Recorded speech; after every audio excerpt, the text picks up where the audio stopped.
So we had to change location because the rain, and it didn't want to act right, and I don't want to miss an opportunity with such a beautiful lady with the Colgate smile. You know, so Colgate, if you're watching this, I think you need a new model for your new toothpaste or whatever. You were telling me a story before we got on camera about you had to cut a dude's ear off. Mm-hmm. Like, that happened. Like you literally cut a dude's ear off? It was dangling by a slap of skin. He had to get like 52 stitches, but that happened in my life in October of 2009. I was actually arrested for that. Not for the actual crime, it's because he wouldn't press charges because I wouldn't come back to him. It was a very violent and tumultuous relationship.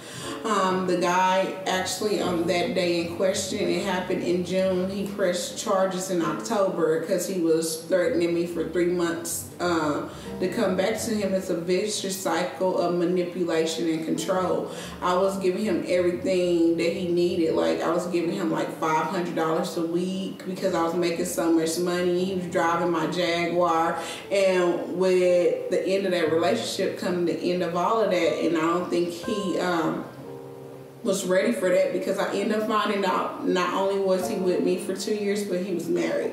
And that was something that I couldn't get over. I was in love with him, but when I finally got the strength to end the relationship, I had gained 112 pounds. I was up to 298, the heaviest I ever been in my life. And I confronted him and told him it's over, and within that he pulled me out of my car, and I felt like I was fighting for my life. And in that moment I picked up something in his yard because he had a lot of metal in his yard at that time, and picked up something and went across his face, and before the drop of blood could hit my chest, he got up off of me. He was about to punch me in my face, and I remember a drop of blood hit me before it hit my chest coming down as he was about to hit me in my face. And when he seen the blood, he got up and hollered, and that's how I escaped from that situation. But of course, with his manipulation, after he got stitched up in staples across his face, he was like, "You didn't check on me, you left me for dead." It was a very volatile relationship, and I speak for all women. If any man threaten you with abuse or hit you, leave, because that man don't love you. It always ends very badly or even in death. Like just recently, the girl in California, her boyfriend shot her in front of the police. So it's not funny, it's not cute. He does not love you if he hits you. Wow. I'm sitting here like you're a storyteller, you know. What led up to that incident? What happened? What transpired right before that? Do you remember? What transpired before that, he went to jail for drug charges, and I stood by him because he was an off and on again boyfriend that I originally met in Tyler Square. We grew up together. So he was that first little boy crush, bad boy. He was bad then. Told you the kids in Tyler Square was horrible. So he was bad then, but still that little boy crush that we ended up hooking up in adulthood, and it was going good. He was young, he was playing a lot of women, he was a drug dealer. And then he went to jail, and I left him alone and became a nurse because I knew that couldn't be my life. And when he got out, he found me and was like, I'll be his one true love, and blase, blase, and we reconnected. But he didn't tell me he had got married in prison. So we were in a relationship for 2 years before I found out that he was actually married, and he was using my vehicle to commute from Tyler to Dallas where his wife was. But he spent most of his time here. And so he wouldn't go back to that lifestyle of dope dealing. I supported him as much as I could financially because I was making a lot of money at that time.